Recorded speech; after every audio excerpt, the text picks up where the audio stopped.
잘 쉬셨나요? 네, 좋습니다. 왜 이 타이밍에 딱 끊었냐면 조금 머리 복잡한 얘기를 할 거예요.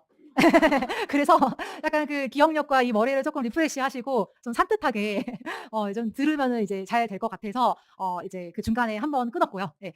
무슨 얘기할 거냐면 그 소위 그 2 강에서 양파링 님 그 전세 빼기 강의를 들으셨을 때 뭐 주인분이 전세를 사 주고 임차인으로 내려앉은 다음에 다음 임차인을 구해서 이거를 드리고 이게 이제 전반적인 방향성은 말씀해 주셨지만 이제 그 내용은 알겠는데 그래서 내가 현장 가서 물건을 사면은 이 물건에 어떻게 적용해야 되는가. 그러니까 지금 방향성 말씀해 주셨고 아파트 물건은 여기 있는데 이건 알겠는데 이걸 여기다 갖다 꽂는 게 지금 어려우신 거잖아요. 그래서 제가 이강 그래서 올라오자마자 다 들었거든요. 예. 바쁘게 다 들었는데 듣고 나서 '한번 이거 실제 적용할 수 있게끔 시뮬레이션을 그려야 되겠다.'라는 생각이 들기는 했어요. 근데 이 문제가 뭐냐면 제가 지금부터 말씀드리는 내용에서 그 숫자 디테일에 매몰되면은 앞으로 못 나가세요. 그러니까 제가 예를 들어서 월세 보증금이 1억에 껴져 있는데 이게 만약에 보증금이 1억 5천이면요 뭐 1억 8천이면요? 뭐 2억 5천이면요? 이것까지 하기 시작하면은 이 구체적인 금액을 맞추느라 전체적인 그림이 안 그려지실 거예요. 제가 사실 이거를 어제까지도 넣을까 뺄까 고민을 했어요. 왜냐면은 너무 눈에 그려지는 게 이거를 월세 이거 조건 맞추고 전세 임차인 내려는 조건 맞추고 좀 구체적으로 보여드리면 분명히 거기서 얘기가 나올 거예요. 라이브 코칭 때. 그래서 뭐 12월 25일은 안 되나요? 뭐 1월 30일은 안 되나요?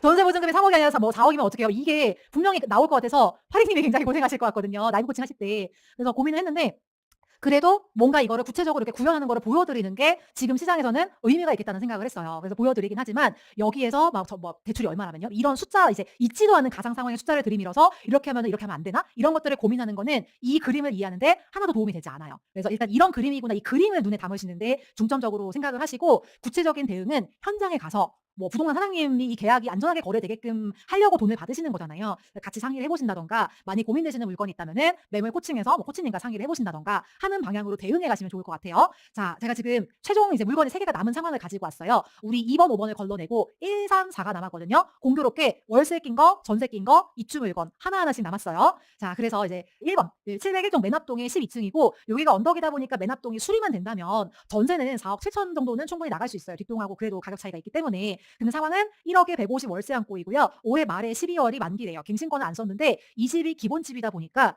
같은 가격에 주변에 올수리된 월세집이 있으면은 "이사비 드리면 이사 가실래요?" 물어봤더니 "생각해 볼게요."라고 한 상황이에요. 이런 이제 우리 시나리오를 그리는 거예요. 근데 물어볼 수는 있어요. 왜냐하면 기본집 월세 살고 있는 분들은 월세는 그 우리 약간의 가감은 있지만 전세는 좀 상태나 이런 것들의 차이가 나면 2천, 3천 훅 뛰잖아요. 월세는 그만큼 기민하게 움직이지 않아요 잘. 물론 월세도 이제 놓는 사람 맘이긴 하지만 그냥 월세 가격이 10만 원, 20만 원 차이는 경우도 많거든요 올수리여도. 그래서 이제 그런 상황 가정해 볼게요. 일단 보증금 1억을 안고 살려면 투자금이 6억이 들어요. 6억 가지고 여기 오겠어요? 그쵸? 예. 그리고 3 번은요. 710동 뒤에서 하나 둘 세 번째 앞동이에요.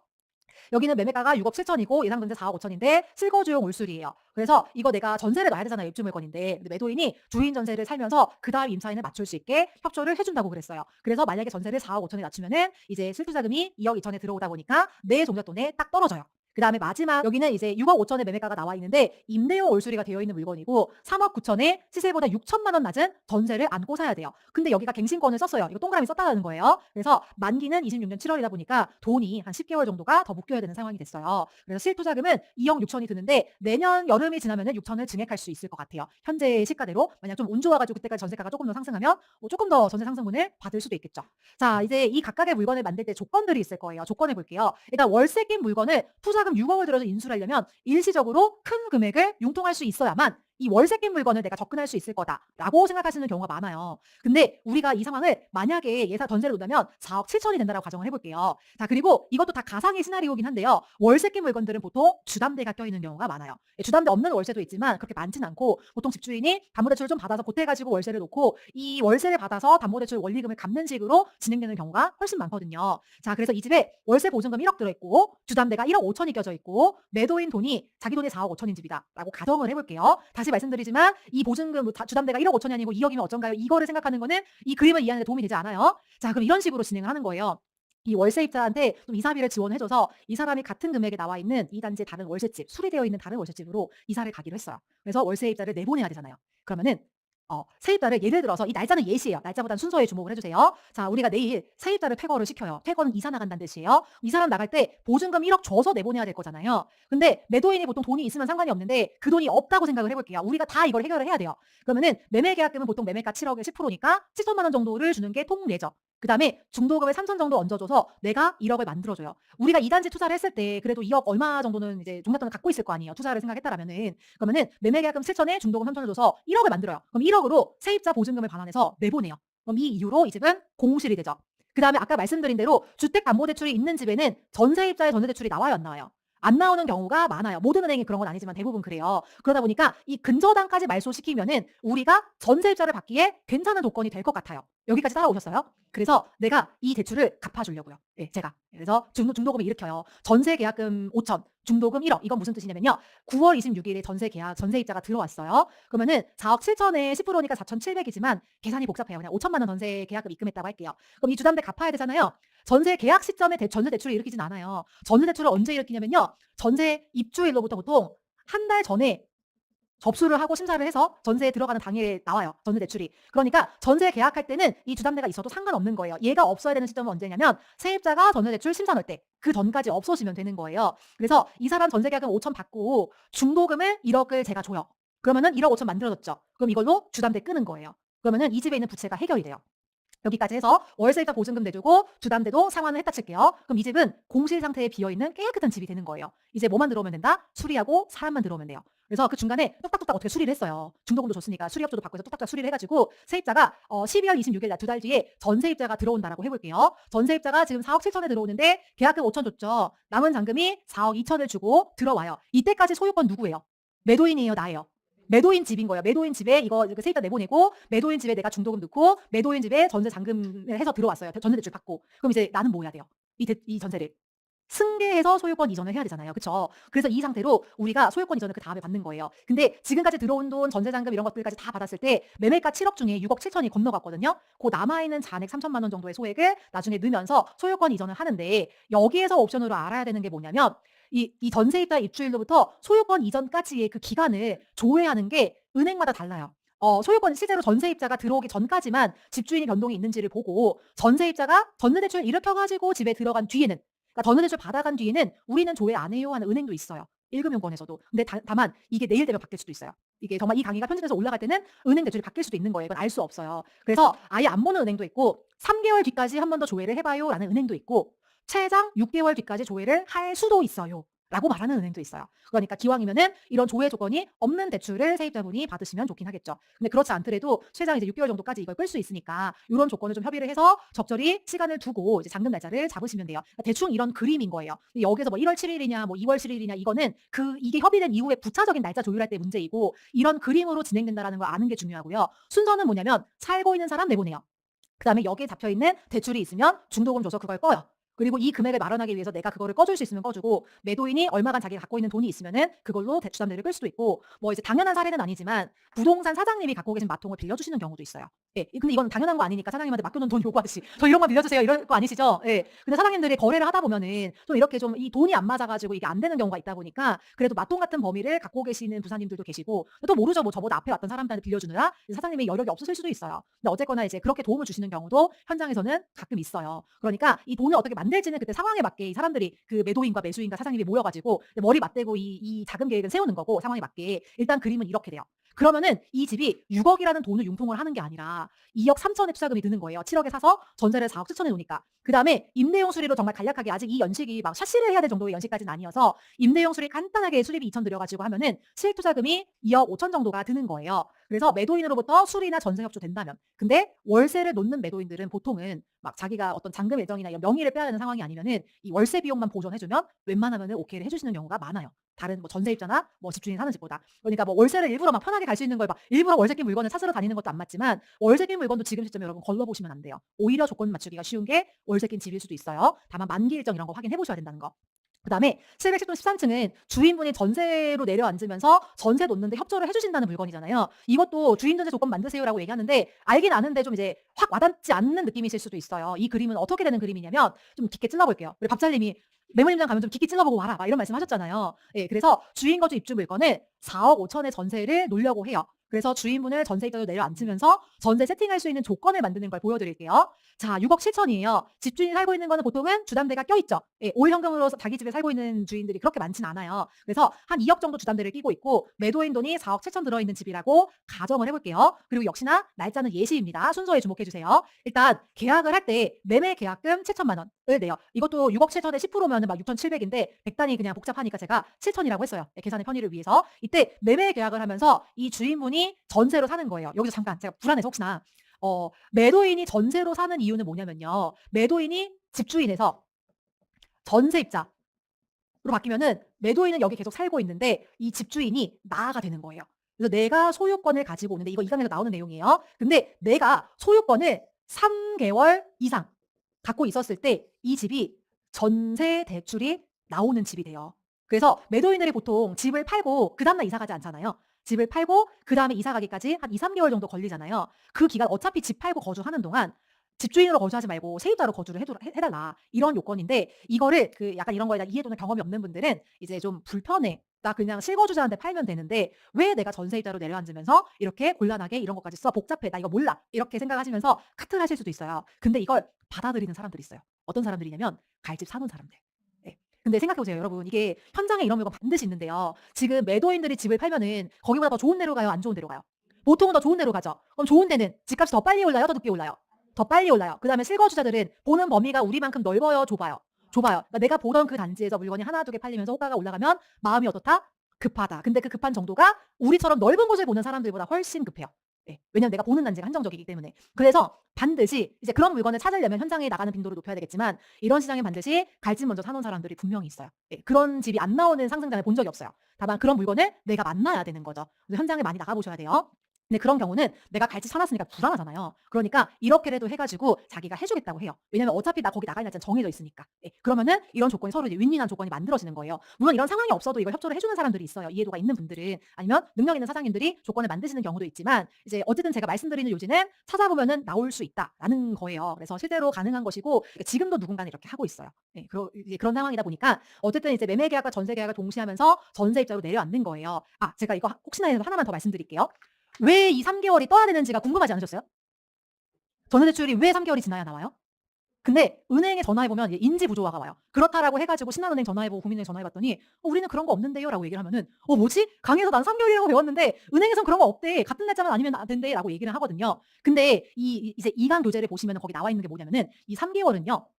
보증 보험사에서 보증을 들어주는 기간이에요. 그럼 이제 이 보증보험사가 뭐냐까지 가는 거예요. 이게 조금 어려울 수 있지만 우리가 투자를 하는데 상식 같은 거니까 말씀을 드릴게요. 전세입자는 집주인이에요? 아니에요. 예. 집이 없어요. 근데 은행에서 돈 빌려줄 때 담보가 필요하거든요. 주택담보대출 이런 거. 근데 전세입자는 집주인이 아니라서 담보물이 없어요. 그다음에 가만히 생각해 보세요. 전세대출이 말이 안 되는 게 전세를 들어간다고 은행에서 돈을 빌려가요. 근데 그 전세금을 은행에서 받아요? 집주인이 받아요? 집주인이 받잖아요. 그러니까 은행 입장에서는 저 사람이 저 사람한테 돈을 주는데 그 돈을 나한테 빌려달래 이런 거예요. 그러니까 은행은 이거를 도와줄 이유가 한 개도 없어요. 담보물도 없어서 위험하고. 그다음에 개인 간의 거래에 돈을 자기가 빌려주는 거잖아요. 뭘 믿고. 그러니까 이게 원래는 활성화되지 않았는데 이 구조가 가능해진 게 뭐냐면 보증보험사가 꼈기 때문이에요. 보증보험사가 중간에 들어가서 야, 얘가 쟤한테 전세 들어가는데 얘가 전세금 못 갚으면 내가 보증 서줄게 라고 하니까 은행 입장에서는 그래? 나 돈 떼면은 네가 나한테 주는 거야? 오케이, 그럼 할게 라고 해서 보증보험사를 끼고 전세 대출을 받는 거예요. 네, 그래서 보증보험사가 우리가 알고 있는 뭐 허그나 뭐 SGI나 HF 이런 게 보증보험사인데 대부분 이제 허그를 많이 이용하거든요. 나머지는 뭐 조건이 까다롭거나 이제 좀 이율이 높거나 그런 경우가 있어서 보통은 허그를 많이 이용하는데 거기가 3개월이 소유권 이상 지나야 3개월 이상 소유권이 유지가 돼야 보증보험을 해줘요. 그러니까 은행에서는 자체적으로는 필터링은 없는데 기본적으로 은행이 보증보험사를 끼고 대출을 해주는 것이기 때문에 이 보증보험사의 대출이 없으면은 은행은 우리는 그런 거 없는데? 라고 해도 현실적으로는 3개월이 지나야 보증보험사를 낄 수가 있는 거예요. 이거 좀 어려운 내용인데 이해되셨어요? 좋아요. 훌륭하시네요. 네. 제가 보통 이거 얘기할 때 두 번째 번 설명하거든요. 네. 좋아요. 그러면은 이제 매매계약, 전세계약 이거를 이제 매매계약금 7천을 해서 지금 매도인 전세계약을 했어요. 자, 그 다음에 바로 이제 소유권 이전해요. 이럴 때는 소유권을 최대한 빨리 가져와야 돼요. 왜냐면 그 날짜로부터 3개월 보증기간이 카운트가 되니까 이미 이런 조건 다 마련이 됐는데 일부러 막 미룰 필요 없잖아요. 그러니까 막 다음날 이런 것까지는 아니더라도 막 일부러 막 잔금을 미룰 필요 없고 최대한 빨리 가져오는 게 좋아요. 그러면은 소유권을 이전을 하면서 이 매도인이 전세 4억 5천에 앉잖아요. 그러면은 매전차가 2억 2천이잖아요. 이 차액을 매도인한테 입금을 해주는 거예요. 그래서 이미 계약금 최종 건너갔으니까 매매잔금 1억 5천 하면은 요거 두 개 합치면은 이제 2억 2천이 되잖아요. 그러면은 매전 차가 되는 거예요. 그래서 9월 19일부로 매도인은 4억 5천에 사는 세입자가 돼요. 그러면서 2억 2천을 나한테 받았잖아요. 그러니까 그걸로 주담대 2억을 갚는 거예요. 그러면은 이 집은 어떻게 돼요? 다시 깨끗한 집이 되는 거예요. 그 상태에서 이제 새로운 세입자가 전세 계약을 합니다. 그러면서 전세 계약을 이제 5천을 줘요. 근데 이거는 저한테 주겠죠. 왜냐하면 지금 소유권이 이전됐으면은 9월 19일부로 내가 집주인인 거잖아요. 그러니까 전세 계약을 받아요. 그다음에 전세입자가 입주를 해요. 그러면서 이 사람이 5천 계약금 넣고 전세당금 4억을 줬잖아요. 이렇게 해가지고 4억 5천이 마련됐으니까 이거를 매도인이자 임차인인 그 전세입자한테 줘서 나가게끔 해주는 거예요. 이런 그림인데 이 소유권 이전, 이 등기 가져온 날로부터 새로운 전세입자 입주가 되는 날이 곧 전세입자의 대출이 실행되는 날이에요. 여기까지가 3개월 이상이 벌어져야 돼요. 대략 이런 그림이다라고 생각하시면 됩니다. 그래서 그런 것까지 고려해가지고 그래서 이제 잔금일로부터 3개월에서 6개월 정도 뒤에 이 실제 매도인이 나갈 수 있게끔 조율을 해라라는 게 이런 거예요. 이렇게 되면은 이제 2억 2천을 들여서 투자를 할 수가 있는 거죠. 자, 그리고 711동 7층은요. 투자금이 많이 들기 때문에 내 투자금의 범위를 넘어서요. 그런데 나는 돈이 2억 2천밖에 없다. 근데 이 투자에는 2억 6천이 든다. 그럼 나머지 4천은 어떻게 해요? 뭐 땅 파요?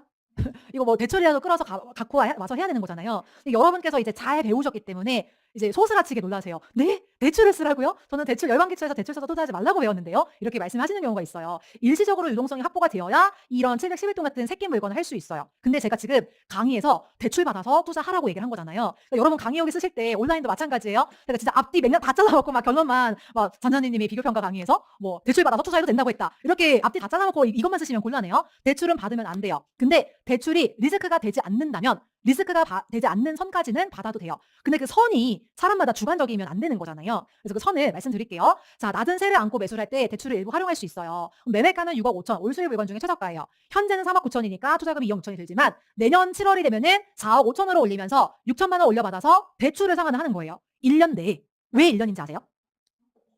맞아요. 네. 이게 상환 가능한 거기도 하고 이때 활용 가능한 게 신용대출이잖아요. 주택담보대출 못 받잖아요. 신용대출을 받을 때는요. 만기가 1년이에요.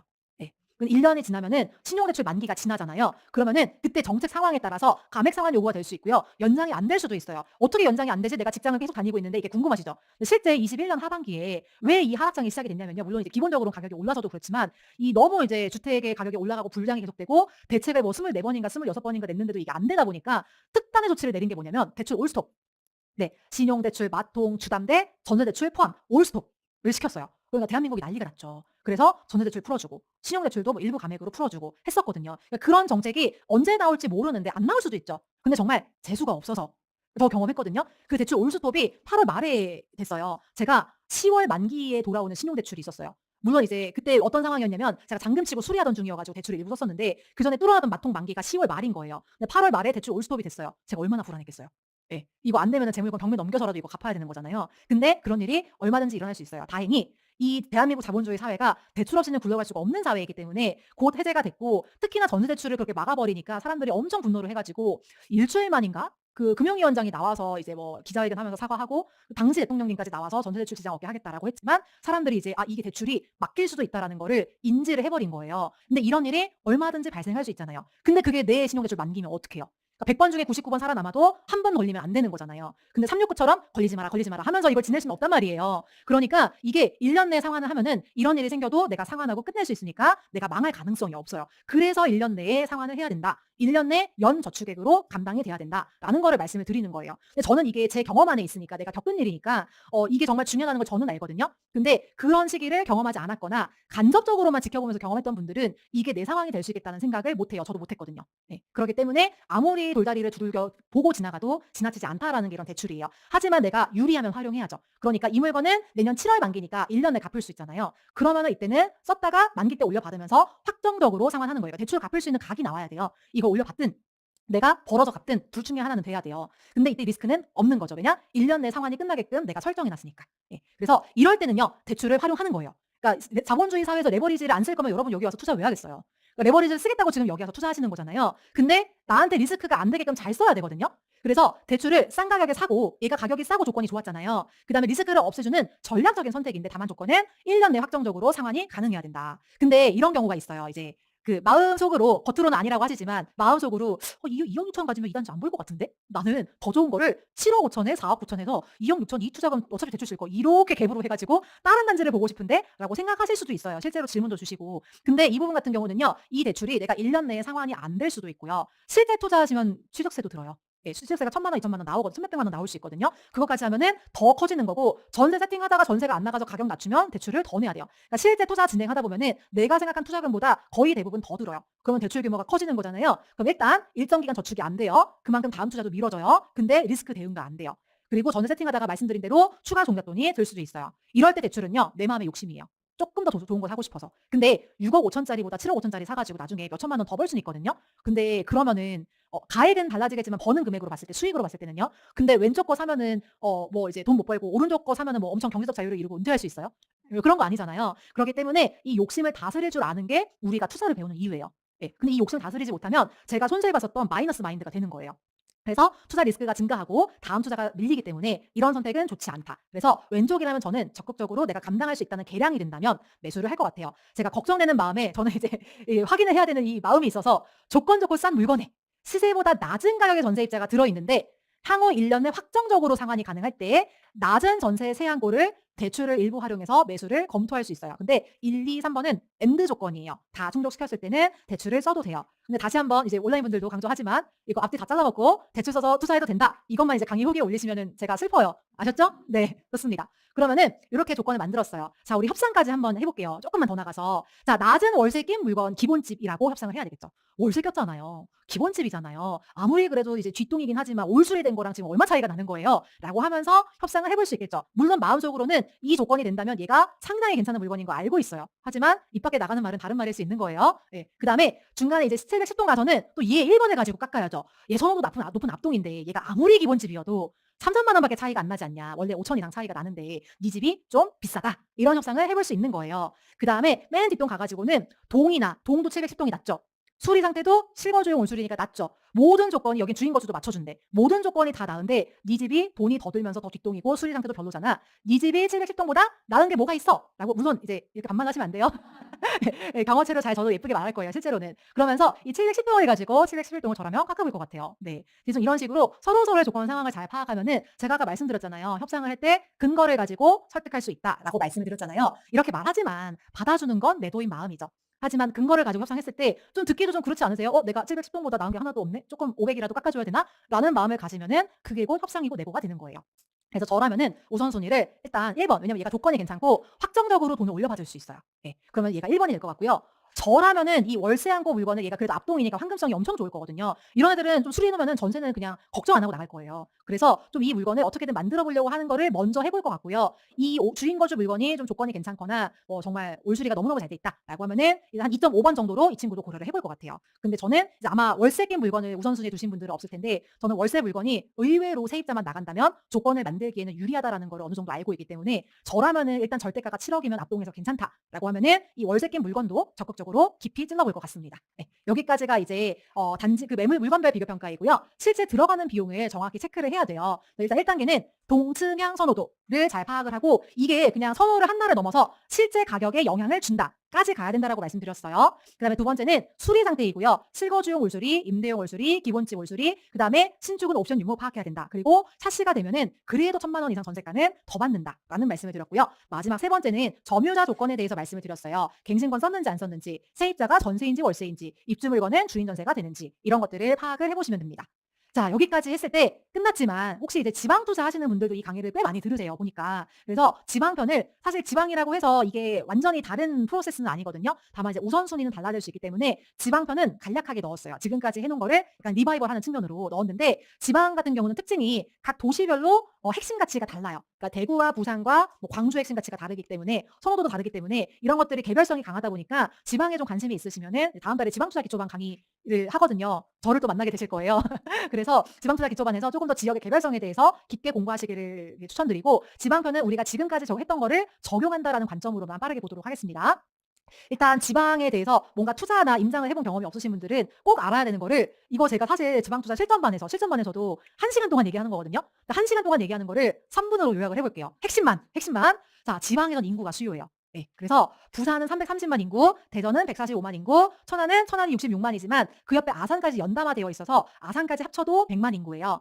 각 지역의 대표 단지 가격 전고점 전고점을 봤을 때 트럼프 월드센터, 이 트럼프가 그 트럼프 맞아요. 네. 그래서 17억 5천이고요. 전고점이. 대전의 대장인 도룡 SK뷰는 13억 4천이 전고점이고요. 천안은 불당 지회 더샵이 대장인데 좋은 단지이지만 10억을 찍지는 못했어요. 이게 결국 인구가 받쳐주면은 그만큼 수요의 크기가 있고 그만큼 부자의 숫자도 비례하고 집값을 받아줄 수 있는 사람도 많다는 얘기가 됩니다. 그다음에 지방은 땅의 힘이 약해요. 사실 수도권 외곽 지역도 마찬가지예요. 그래서 새 아파트가 들어오면은 대체되기가 쉬워요. 근데 대체가 되고 나면은 그 집을 사람들이 기하급수적으로 안 찾아요. 이게 큰 단점이에요. 그래서 서울은 이게 그냥 이렇게만 봤을 때 뭔지 모르겠지만 빈 땅은 없어요. 비어 있으면 다 산이에요. 이런 것들. 그래서 거의 제가 용산 임장할 때는 진짜 저 기둥만한 너비보다 조금 더 한 적어야 1.5배 정도? 저 기둥이 1.5배 정도면 이 정도밖에 안 되거든요. 고만한 너비의 빌딩이 있는 거예요. 용산에. 그래서 일단은 이 벽 두께를 빼고 나면 저 가운데 있는 거는 너비가 얼마나 되는 거지라는 궁금증이 하나 들었고 나머지 하나의 생각은 뭐였냐면 진짜 송곳 꽂을 땅도 없다.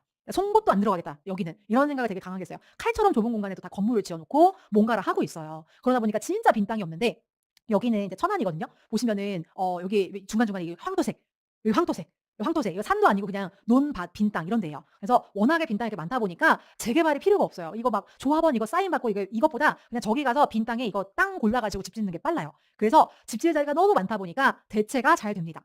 그다음에 세 번째로 중요한 거는요. 지방 아파트는 전세가의 움직임이 중요해요. 서울 아파트를 보면은 이거 아실의 매매 전세 그래프거든요. 파란색이 매매고 주황색이 전세예요. 물론 이거는 증감률이에요. 증감률이니까 여기 주황색이 올라갔다라고 해서 전세가가 매매가보다 비싸다는 뜻이 아니고요. 전세가가 매매가보다 급등했다라는 뜻이에요. 그러니까 우리가 원하는 갭이 붙는 매전차가 붙는 상황이 그려지는 거죠. 근데 어쨌든 경향성이 이제 오르나 내리나 이런 것들은 파악이 되는데 지금 보시면 약간 괴리가 되는 것도 있잖아요. 여기는 파란색 올라가는데 주황색은 떨어지고 그 역순의 경우도 있잖아요. 그렇다 보니까 서울 아파트는 매매와 전세가 반드시 한 방향은 아니에요. 요즘처럼 매매가는 오르는데 전세가는 보합하는 시장도 있어요. 근데 지방은 그게 없어요. 보시면은 이렇게 전세가 하락하는데 매매가가 오르는 시기가 있는데 지방은 그냥 같은 그림이에요. 이게 간격이 떨어지는 거는 상승률이기 때문에 이게 조금 비율의 차이는 있을 수 있겠지만 어쨌든 방향은 다 오를 때 오르고 내릴 때 내리잖아요. 그냥 모양이 데칼코마니잖아요. 이건 무슨 뜻이냐면 전세가의 움직임에 따라서 매매가도 움직인다는 뜻이에요. 그러니까 지방은 전세가가 정리가 되지 않으면 매매가가 안 올라요.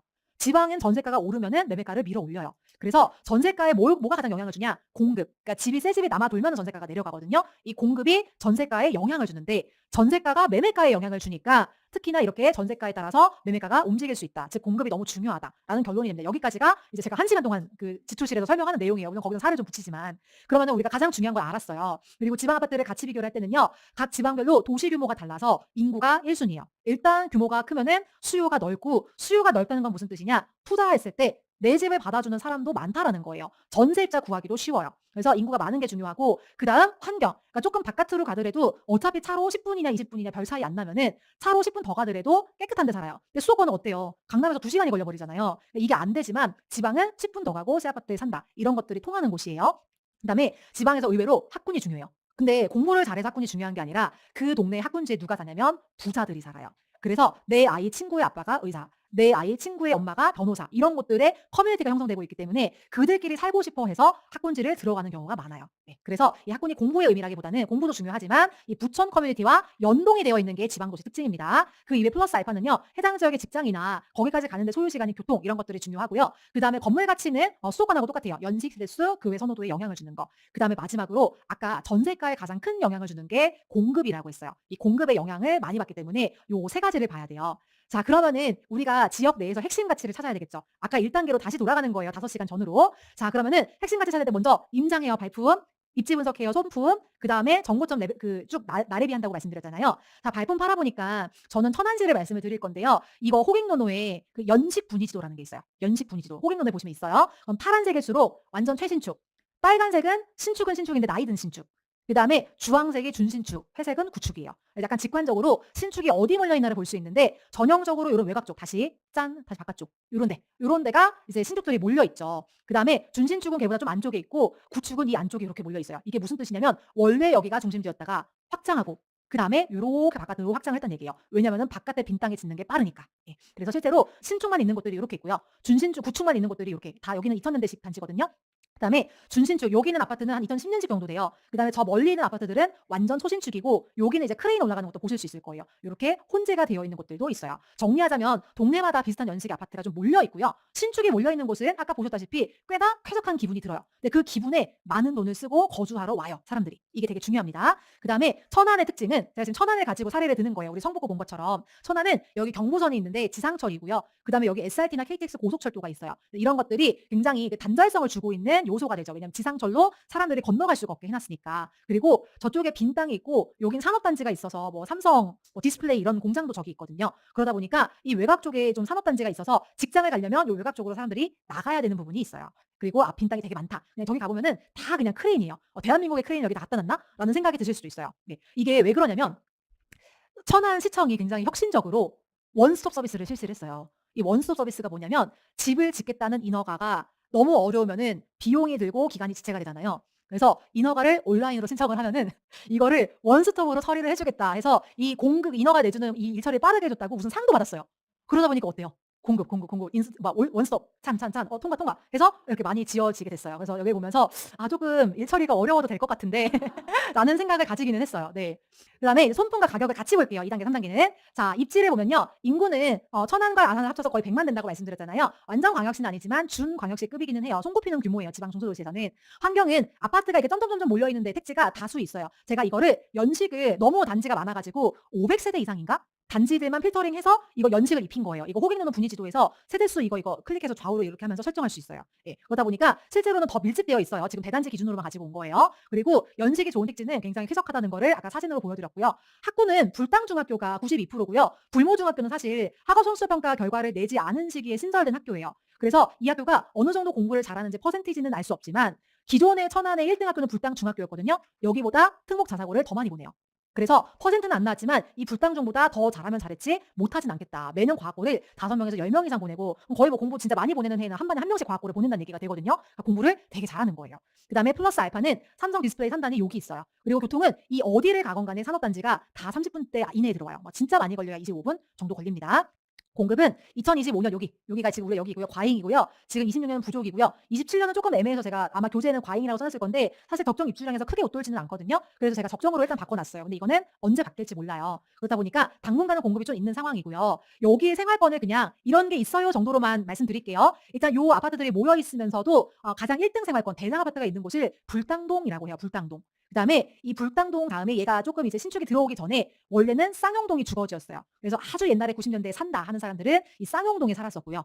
그다음에 이 사람들이 백석이나 두정으로 이사를 갔어요. 왜냐면 여기에 연식이 괜찮은 아파트를 지었거든요. 근데 얘네들도 낡아지니까 아까 말씀드린 불당동을 가면서 이 외곽에 불당동을 외곽에 짓다 보니까 요게 되게 좋아 보이는데 이 아파트들도 2016년에서 18년 정도에 지어졌단 말이에요. 그러니까 여기를 들어가고 싶었는데 바라보다가 못 들어간 사람들도 있고요.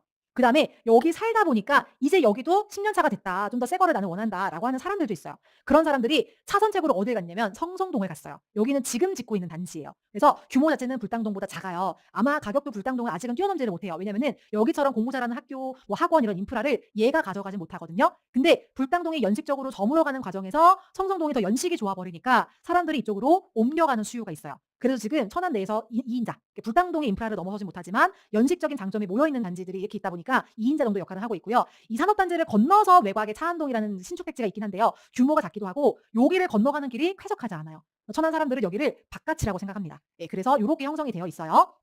그리고 우리 가격 1순위부터 10순위까지 쭉 올려봤을 때 대부분의 단지들은 전고점이 높은 단지들은 불당동에 몰려있고 성성동에만 일부 단지가 모여있더라라는 걸 알 수 있습니다. 자, 그러고 나면 우리가 우선순위 매기는 걸 했어요. 우선순위 매기는 거는 아까 말씀드린 대로 인구, 환경, 학군까지가 우선순위이고요. 나머지는 있으면 좋은 거예요. 그래서 실제로 환경이나 학군이 좋은 곳이 이 불당동이었고 고가 아파트가 많은 곳도 불당동이었기 때문에 여기가 그냥 넘사벽 1등이다. 까지를 우리가 어렵지 않게 파악할 수 있을 겁니다.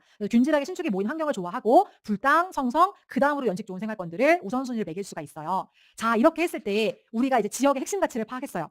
그러면은 이제 지역 내 비교 평가를 해야 돼요. 이게 1단계였어요. 자, 지역 내 비교 평가를 할 건데 제가 세 단지를 보여드릴 거예요. 일단 여기 있는 단지는요. 불당동의 구축 대장이에요. 얘가 더 이상은 대장은 아니었는데 얘가 들어왔을 때는 이 친구가 대장이었어요. 지금은 전문회의긴 해요. 근데 이 친구가 유효한 가치를 가지는 게 뭐냐면 학군. 그 92% 학업 성취를 보였던 불당중학교가 여기 근처에 있고요. 이 앞에 학원가를 보시면은 체스 학원, 중국어 학원, 국어 논술 학원, 이거 흔한 학원이에요. 아니에요. 그러니까 이런 특수한 수요가 있는 곳들은 교육에 대한 니즈가 강한 곳이어야 그걸 세분화해서 들어오거든요. 그러니까 영어, 수학 학원, 태권도 학원은 어디나 있어요. 근데 체스 학원, 코딩 학원은 아무 데나 있는 게 아니에요. 여기 불당중 여기 불당아이파크 앞에 가면 뭐가 있냐면 입시 컨설팅 학원도 있어요. 근데 그런 류의 컨설팅을 받을 수 있는 학원이 여기밖에 없어요. 그러니까 그 학원 수요를 굉장히 뾰족하게 가져가는 것이고 아직도 천안 내에서는 불당아이파크 산다 그러면은 좀 사는 사람 취급을 받기는 해요. 구축이긴 하지만.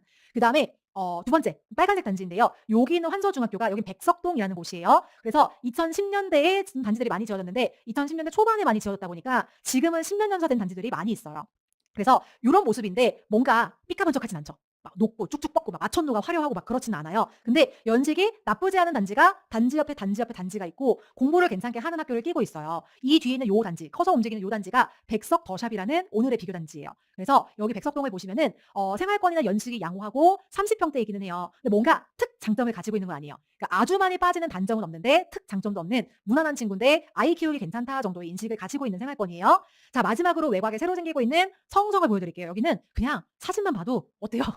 우리가 앞에서 보지 않은 그림이에요. 그래서 이렇게 왜 하늘도 파란지 모르겠어요. 꼭 이렇게 좋은 단지는. 예. 그래서 쭉쭉 뻗어 있고 우리가 봤을 때 와 신축이다 이런 느낌이 들어요. 실제로. 이 옆에 호수공원도 있어요. 예. 그래서 이렇게 쭉쭉 뻗어 있는 단지이고요. 근데 대신 이런 애 30평대는 못해요. 얘는 26평을 가지고 왔어요. 3억 9천에 3억 정도가 되어 있고 성성 레이크 호수 있어서 레이크예요. 예, 레이크 3차 프로지오입니다. 이 선호생활권 성성에서 신축 대단지예요. 그래서 이 두 개는 30평대. 그다음에 얘는 신축이지만 20평대를 가지고 왔고 투자금은 대략 비슷한 상황이에요. 자, 지역 내 비교 평가를 할 때 우리 다시 1단계 비교 템플릿 가져오시면 환경, 학군 플러스 알파로 그때 나눠봤었잖아요. 불당 아이파크는 구축이지만 균질해요. 학군도 좋아요. 학군지 기능하고 있지만 구축인 게 고민이에요.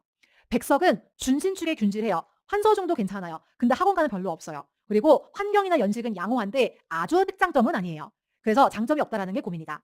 마지막으로 성성 프로지오 3차는 그냥 다 좋아요. 학군도 새로 생긴 학교라서 성취도는 결과는 별로 없어요. 그리고 산업단지도 가깝고 연식도 좋지만 20평대다 보니까 조금 이제 아쉽다라고 생각되는 부분이 있을 수도 있어요. 더 고민되는 건 뭔지 아세요? 전고점도 비슷해요. 거의 이렇게 고민돼요. 어떻게 쌍둥이처럼 이렇게 같이 가는지 붙어서 가요 그냥. 그래서 이게 고민되실 수 있어요. 근데 우리는 우선순위를 배웠잖아요. 자 보시면은 일단 환경에서는 어디가 제일 좋아요? 성성이 압도적이에요. 학군은 어디가 좋아요? 불당이 압도적이에요. 그다음 플러스 알파는 뭐 다 괜찮은데 학군은 여기에서 플러스를 줬다 보니까 그래도 직장 출퇴근 가능한 이 성성 프로지오에 체크 표시를 주려고 해요. 근데 우리가 우선순위가 있는데 환경이 밀집한 데가 1번이었어요. 학군은 2번이었어요. 그렇기 때문에 최우선 가치를 가장 잘 만족시키는 성성 프로지오를 저라면 할 것 같거든요. 근데 질문 주실 수 있어요. 아니 20평대 아닌가요? 라고 질문을 주신다면 자 보세요. 이거 투자하시면 혹시 서울처럼 10년 가져가실 거예요? 아니죠. 중간에 팔 거죠. 그럼 내가 팔 때 잘 팔리는 게 좋잖아요. 그러면은 잘 팔린다는 건 무슨 뜻이냐면 사는 사람의 고민거리가 적어야 돼요. 예. 근데 왼쪽에 있는 단지는 나도 고민했잖아요. 구축이라고. 근데 내가 사서 팔 때는 더 구축이 될 거잖아요. 그때는 고민거리가 얹어지는 거겠죠. 그다음에 가운데 있는 백석도샵도 지금은 10년 차 정도가 되지만 내가 사서 2년 4년 보유했다가 팔 때는 매수자가 고민할 정도의 연식이 돼요. 15년이 가까워지다 보니까. 근데 오른쪽에 있는 단지는 20평대라서 모르겠어요. 시장 상황이 정말 끝에 꼭지까지 올라가면은 그래도 얘가 위상이 있는 대단지니까 30평대가 정말 고점까지 갔을 때는 꼭지를 더 높이 찍어줄지는 모르겠어요. 근데 팔기 쉬운 거는 사람들이 신축을 먼저 찾고 30평대는 비싸니까 선호하는 택지에는 20평대라도 들어오는 신혼부부가 있어요. 그러니까 가볍게 팔기에는 오른쪽이 나을 수 있는 거예요. 근데 그것이 반드시 얘를 최고로 많이 번다의 관점이 아니라 팔 때 수월하다. 왜냐면 이 정도면 가격이 비슷하게 가는 거잖아요. 그러면은 내가 팔 때 수월하게 볼까? 뭐가 더 손쉽게 팔릴까를 생각했을 때 저는 경험상 선호생활권이라면은 신축이 조금 더 사람들의 선호도가 높았었던 것 같아요. 그러니까 쉽다는 얘기지 이게 최고가를 찍어준다라는 의미가 아니에요. 근데 왼쪽에 있는 단지들을 조금 못하지만 선택할 수는 있어요. 그 조건은 뭐냐면 싸고 투자금이 적게 든다면. 그러니까 아까 서울하고 똑같죠. 얘를 선택을 했으면 좋겠지만 얘가 좀 불발되고 뭔가 조건이 안 좋으면은 얘네가 같은 돈으로 매매하지만 투자금을 줄일 수 있다면 차선으로 고민해 볼 수는 있는 거예요. 그러면 우리가 천안을 같이 임장을 하고 구 하나를 지금 한 20분 만에 임장하고 결론을 냈어요. 자 그러면은 이 단지를 지역 간 비교 평가를 해야 돼요. 아마 지방 투자 하시는 분들은 이게 많이 어려우실 텐데 제가 약식으로 보여드릴게요. 제가 헷갈리시라고 도시와 연식과 평형을 다 섞어놨어요. 자 볼게요. 네, 저 좀 집요하죠. 네. 자, 성성 레이크 3차를 우리가 뽑았어요. 그다음에 어디를 갈 거냐면 청주를 갈 거예요. 밥잘림 강의에서 비교평가, 가로 비교평가, 뭐 세로 비교평가 할 때 천안, 청주 이런 중소도시 레벨 쌓는 거를 보여주셨거든요. 거기에서 청주에서 요 단지, 두신 하트리움이라는 단지를 가지고 왔는데 별로 안 쾌적해 보이시죠? 근데 여기가 청주에서 1등 생활권이에요. 네. 그래서 왜 1등 생활권이냐면요. 일단 여기 있는 학교가 솔밭중학교라고 있는데 요 중학교 저기 보이는 저 커서 움직이는 요 아파트 있죠? 여기가 두신 하트리움이에요. 그래서 제일 좋아하는 학교를 배정받을 수 있는 연식 괜찮은 단지이고요. 청주는 특징이 여기가 이제 복대동이라는 곳인데 여기에 이제 백화점도 있고요. 그다음에 솔밭중이라는 공부 잘하는 학교도 있고요. 그다음에 이 근처에 학원가도 있고요. 그다음에 여기에 청주의 대표 직장인 SK 하이닉스도 있어요. 그래서 요 하이닉스 바로 앞에 청주의 대장인 지웰시티라는 단지가 있거든요. 보면은 뭐 인체 무해하다고는 하는데 불 쪽에서 하얀 연기가 나기는 해요, 수증기가. 그래서 여기 사장님 여기 거실 창문에서 연기 나요. 그랬더니 아, 그 인체 무해한 거야라고 얘기를 해주실 정도로 공장에서 가까운 거리에 대장 아파트가 있어요. 그래서 그만큼 근데 대신 여기 분들은 직주 근접이라는 거에 엄청 만족감을 가지시고 사실 이 청주 내에서 유일한 백화점, 공부 제일 잘하는 학교, 그나마 형성된 학원가, 최고 직장 이런 것들이 다 이 복대동이라는 밀집된 공간에 모여 있기 때문에 나름 이 생활권에 사는 사람들은 자부심이 있어요. 우리가 청주 1등이다 하는 게. 그래서 여기 나와 있는 복대 주신 하트리움 2차 여기 2018년식이고 30평입니다. 전용 7위 정도 될 거예요. 여기가 4억 3,500에 3억 5천 정도 가격이 형성되어 있어서 성성 레이크프루지오보다 조금 매가는 비싸지만 투자금은 비슷해요. 그래서 얘가 물론 복대동에서 제일 좋아하는 단지는 아니지만 나름 그래도 선호도가 있는 생활권에 괜찮은 단지입니다. 자, 그다음에 부산으로 갈게요. 부산에 가시면은 사실 요즘 부산에서 좀 괜찮다라고 하는 단지는 그래도 1억 이상의 투자금이 들기는 해요. 근데 소액 투자를 하기에는 여기도 8천, 9천이 들다 보니까 부산을 바라볼 수 없을까라는 고민을 많이들 하실 것 같거든요. 그래서 부산의 단지를 하나 가지고 왔는데 이 단지를 가지고 왔어요. 좀 쾌적하긴 한데 연식은 좀 낡아 보이지요. 예, 여기 LG 아파트예요. LG 아파트. 연식이 좀 있기는 해요. 얘가 위치가 좋은 게 어디냐면 여기가 이제 부산의 중심이라고 하는 서면이고요. 이쪽에 부전역이 있어서 개발 호재가 있고요. 이 부산 시민공원은 원래 미군 기지였어요. 미군이 이전을 하면서 이거를 넓은 시민공원으로 만들어놨는데 이걸 사람들이 엄청 좋아해요. 용산의 가족공원 만든 것처럼. 그다음에 요 밑에는 서울의 삼성동과 비슷한 역할을 하는 국제금융단지가 있어서 약간 금융사, 보험사들이 많이 들어와서 굉장히 양질의 고소득 일자리가 있고요. 그다음에 요쪽에 연제고 쪽으로 가면은 시청, 경찰청, 구청, 법원 다 있어요. 그래서 여기는 관공서 밀집 지역이에요. 그래서 이 정말 여기가 부산 지도를 놓고 보면 여기가 완전 센터예요. 그리고 여기를 따라서 갈 수 있는 2호선 역세권의 신계금 LG 1차 아파트예요. 98년식인데 물론 안에 들어가면 연식은 있지만 외관으로 봤을 때는 그냥 깔끔하다라는 느낌은 받을 수 있는 정도입니다. 여기가 3억 4,500에 2억 6천 전세가 형성되어 있어서 그래서 부산에서 내가 한 8천만 원 정도 투자금으로 한다 하면은 사실 요 단지랑 비슷한 레벨의 단지이거나 전고점이 비슷한 단지들이 많이 들어오실 거예요. 그냥 대표적으로 하나만 가지고 왔어요. 그리고 전고점은 청주 얘가 가장 높았고요. 신축에다가 1등 생활권이라 그랬던 것 같아요. 그 다음으로 높은 게 부산이고요. 성성프루지오는 4억 8,200까지 갔었어요. 그리고 하락률은 부산이 제일 높습니다. 여기까지가 이제 지역 간 비교평가 단지들이에요. 우리가 이제 비교를 해봐야 되겠죠. 제가 지금까지 설명드린 거를 이렇게 나열을 했어요. 자, 이제 우선순위를 매겨볼게요. 인구, 압도적으로 어디가 많아요? 부산이 많아요. 환경, 압도적으로 어디가 좋아요? 성성이 좋아요. 그 다음에 학구는 막 이렇게 봤을 때 그래도 장점이 있다라고 하는 거는 복대동이에요. 왜냐면 얘가 청주 1등 중학교거든요. 나머지는 뭐 나름대로 뭐 한다고 하는지는 모르겠는데 그 안에서 1등을 하지는 않아요. 그 다음에 플러스 알파는 그냥 이거는 하나 주고 하나 받고 이거 좋고 이거 안 좋고 하다 보니까 그냥 머리 쓰지 않고 넘어갈게요. 자, 그 다음에 공급 상황을 되게 중요하게 봐야 된다고 했는데 청천하는 과잉, 부족, 적정. 청주는 과잉, 과잉, 과잉. 얘가 전고점이 제일 높았는데 그래요. 그 다음에 부산은 부족, 부족, 부족. 어디가 제일 좋아요? 부산이 제일 좋아요. 근데 이렇게만 놓고 봤을 때는 부산이 좋아야 되는데 문제는 뭐다? 얘가 구축이다. 예, 근데 이 지방에서는 어느 정도 인구가 받쳐주는 것도 좋지만 이 환경, 학군, 공급 이런 구성 요소 중에서는 환경이 진짜 중요하잖아요. 그래서 많이 이런 것들을 고민을 실제로 하시는데요. 가격은 일단 다 싸기에 가치와 선호도가 높은 것을 선택해요. 근데 부산을 선택하자니 그냥 제 머릿속에 있는 말을 그냥 뇌를 옮기는 기분으로 한번 써봤어요. 인구, 공급, 평형 더할 나위 없이 부산이 1위이긴 한데요. 지역 내 선호도로 봤을 때 천안이랑 복대동은 이 더 도시 규모는 적지만 그 안에서 굉장히 사람들이 좋아하는 선호도의 상단에 있는 단지예요. 그러니까 이거를 막 천안에 있는 단지를 1등부터 100등까지 매겼을 때 얘가 한 3.5번이야 뭐 이렇게 얘기하기는 어려워요. 하지만 상위 그룹에 있는 거는 확실해요. 천안, 청주도 마찬가지예요. 근데 부산은 1등부터 100등까지 약간 이미지예요. 이 지역, 부산이란 지역 내의 단지를 1등부터 100등까지 나열했을 때 이 앞단에는 신축이 있을 거고요. 이 중간에는 입지가 되게 좋은 구축이 있을 건데 얘는 가성비는 있지만 부산 사람들이 입지가 좋다라고 생각하진 않아요. 좀 애매하다고 생각해요. 중심부에 있지만 애매하다. 편리하지만 애매하다라고 생각을 할 거거든요. 그러니까 제가 보기엔 부산에 중간에 못 미치는 그런 선호도를 가지고 있어요. 근데 이거를 여기서부터 막 얘가 부산에 53번인가 막 68번인가 이런 걸 고민하면은 이제 산으로 가는 거니까 대략 중간에 못 미친다라는 걸 생각을 해보시면 되는데 문제는 뭐냐면 우리가 서울 투자할 때는 생각하지 않았던 거 내가 매도한다면 그러니까 매도 기회가 왔을 때 이 지역이 올라갈 때 이 천안이나 청주 같은 단지는 앞단에 가격이 오르거든요. 근데 부산에 있는 이 애매한 구축이 오를 때는요. 앞에 올라야 될 게 첩첩산중이에요. 저기 올라야 되고 저기가 신축도 올라야 되고 여기도 올라야 되고 입지 좋은데 구축 올라야 되고 다 오르고 나면은 그 다음에 사람들이 밀려와서 전세가가 오르면 그게 매매가를 밀어 올리는 거예요. 그러니까 매도할 때까지 많이 기다려야 돼요. 그 다음에 지방 투자하시는 분들이나 수도권 외곽 투자하시는 분들 분명히 계실 텐데 생각하셔야 될 게 뭐냐면요. 선호도가 앞단에 있잖아요. 우리가 왜 부천을 가더라도 부천에서 선호하는 단지를 할 수 있는 거잖아요. 우리가 종잣돈이 조금 부족해서 수원을 가더라도 수원에서 좋은 단지를 선택하면 되는 거잖아요. 이 선호도 앞단에 있는 단지가 왜 중요하냐면요. 이게 먼저 오른다라는 것 자체가 매도의 기회를 많이 열어주는 거예요. 먼저 올랐으니까 오르고 그다음 거 오르고 그다음 거 오를 때까지 매도의 기회가 열려 있잖아요, 시장에. 근데 뒤에 오르는 단지를 선정을 했다라면은 얘가 오르겠죠. 어쩌면은 제가 보기에는 오히 되게 어이없게 진짜 완전 그 전고점의 꼭지까지 나중에 돌이켜서 보면은 되게 어이없게 부산이 제일 높을 수도 있어요. 그래도 인구가 이제 크고 기본적인 평형이 있다 보니까 어이없게 부산이 좀 호재 이런 거 영향받거나 리모델링 호재 나오면은 제가 고점은 높게 가질 수도 있어요. 다만 그 고점 시기까지 내가 쟤를 갖고 있을지는 모르겠어요. 예. 그다음에 나중에 이게 뒤에 오르잖아요. 그럼 이게 어느 정도 꼭지를 반환하고 나면은 지방은 떨어지잖아요. 얘가 오르고 나서부터 꺾이기까지의 시간이 짧아요. 그러니까 매도를 할 수 있는 기회가 짧다는 거는 리스크 테이킹이 큰 거예요. 그래서 완전 소액이라면 가능하겠지만 얘가 지금 엄청 소액이 되는 것도 아니잖아요. 그럴 때 저는 무슨 생각을 하냐? 내가 막 2, 3천 덜 벌 수 있지만 선호도가 앞단에 있는 애를 먼저 투자하는 게 더 안전하고 환금성이 높다라고 저는 생각해요.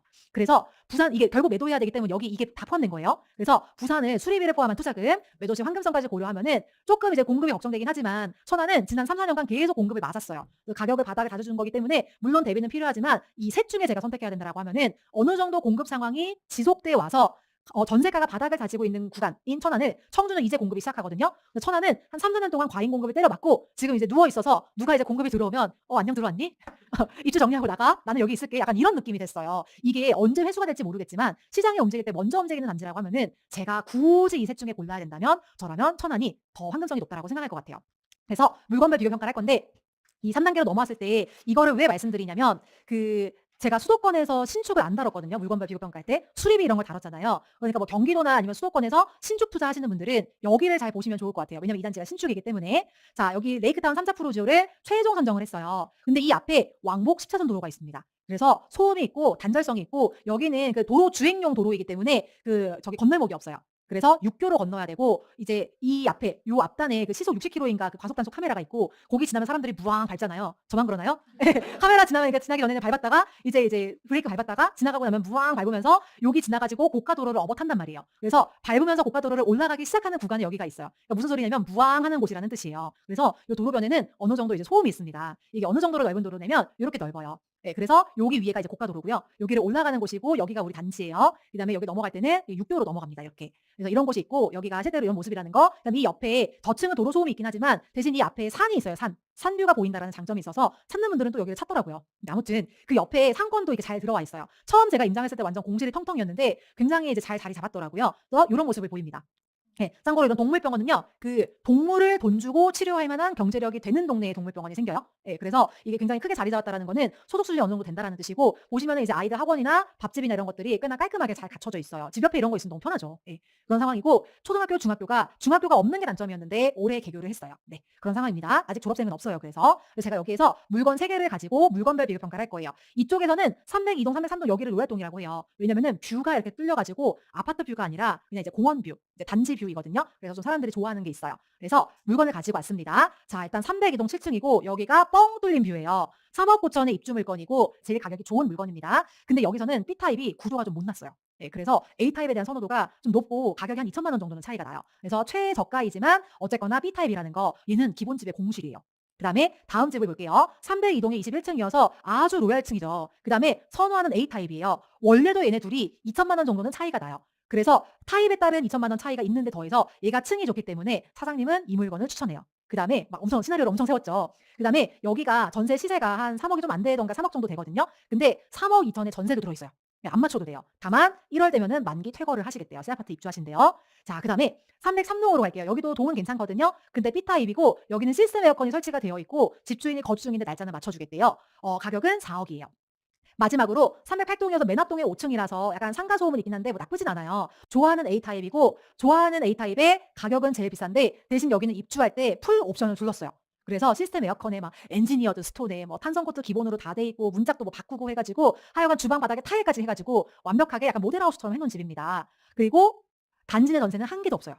그리고 직전 실거래는 2억 실제로 지금 한 개도 없어요. 네, 지금 현재. 그다음에 직전 실거래는 2억 9천에서 3억 정도까지 나가서 전세 물건이 한 개도 없으니까 3억 정도에 놓으면 되겠다라는 생각은 들어요. 자, 여러분 어디가 좋아 보이세요?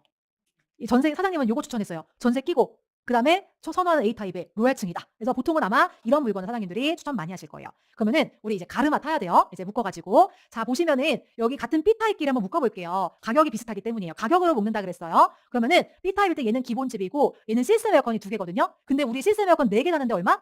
500만 원. 그리고 여기 공실이에요. 달 수 있어요, 없어요? 있어요. 500만 원 달아서 300, 9천, 3억 9천5백이 되잖아요. 그러면은 얘가 조건은 더 좋아요. 네, 500만 원 싸고 시스템 에어컨은 4개고 공실이라 아무 때나 사람 와도 되고 집 보여주기 편하고 그러면은 고민 없이 뭘 해야 돼요? 300 이동을 해야 되는 거예요. 더 좋은 요건인 거예요. 모르죠. 얘가 막 1,000만 원 이상 깎아주면 모를까? 그게 아니라고 하면은 얘 기본집이잖아요. 쟤는 시스템 에어컨도 있는데 깎아주세요. 해볼 수 있는 거예요. 자, 그래서 시스템 에어컨 설치 시 우선순위이고 공실이라 전세 맞추기가 편해요. 공실 물건 혹시 보시면은 이런 장점이 있다라는 거를 아시면 좋아요. 자, 그다음에 4억 1,000, 4억 2천은요. 얘는 사실상 세안고 물건이지만 만기가 4달 남았어요. 사자마자 전세 맞춰야 돼요. 근데 전세가 없으니까 얘 선호하는 타입이니까 3억 1,000, 2천에 넣으면 안 되나라고 하기에는 그 주변에 30평대 전세가 3억 2천부터 있어요. 8사 전세가. 근데 얘 20평대잖아요. 그러니까 2억부터 3억에는 나가도 얘를 3억 2천에 전세를 놓는 순간 사람들은 그 주변에 30평대로 넘어가겠죠. 그렇기 때문에 뭐 전세가 없다라고 해서 막 가격을 올릴 수가 없고 그냥 3억에 빼야 될 것 같아요. 그럼 사실상 투자금이 더 드는 상황인 거죠. 그다음에 맨 오른쪽은요. 주방 바닥 타일 좋긴 한데 그거 있다고 해서 뭐 전세 막 2천씩 더 받는 거 아니기 때문에 투자금 범위를 너무 넘어서는 거예요. 그래서 저희 선택은 일단 공실이 1번, 그다음에 공실 제외한 가격 저렴한 게 2번, 그다음에 나머지는 3번이지만 아마 저는 이런 거는 이제 안 할 것 같고 너무 투자금이 많이 드니까 얘를 좀 깎아보려는 노력은 해볼 수도 있을 것 같아요. 이런 식으로 우리가 신축을 우선순위 매기면 되겠습니다.